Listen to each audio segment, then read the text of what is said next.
Welcome to Chapter 8, Your Habits. Every single thing that all of us know how to do was taught to us one of three ways.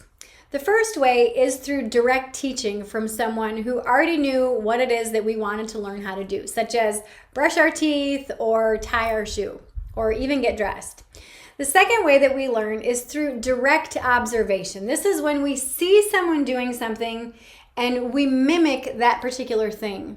Now, the third way that we learn how to do things is being self-taught. This is strictly through trial and error, and sometimes it's a little bit painful. So now every single thing that you do was taught to you and learned in these ways. So this is everything from brushing your teeth to having sex to driving your car. But I want you to think about, is this really the best way for me to do this?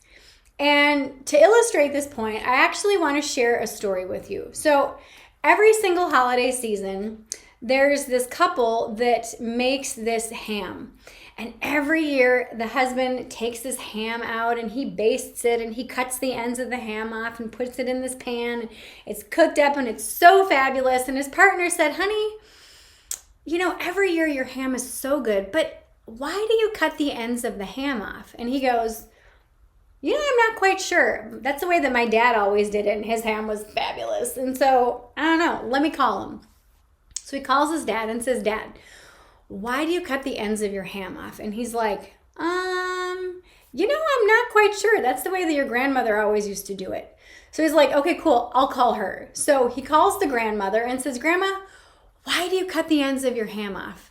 And she said, well, honey, so it'll fit in the pan. So 2 generations of people were cutting the ends of the ham off because that's what they observed someone else doing. Meanwhile, the first person did it out of necessity.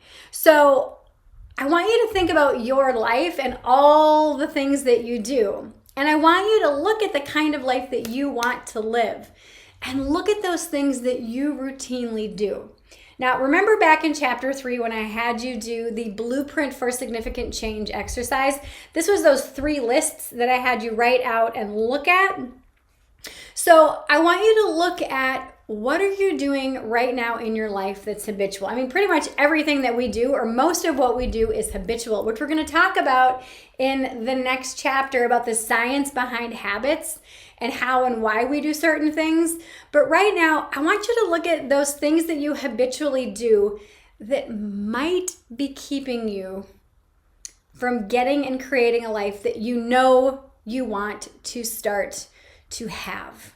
So how often, I want you to think about this, how often do you come to the end of the day and you're upset because you didn't get certain things done? Like you didn't work out, or you didn't balance your checkbook, or you didn't have that conversation that you wanted to have with that one person.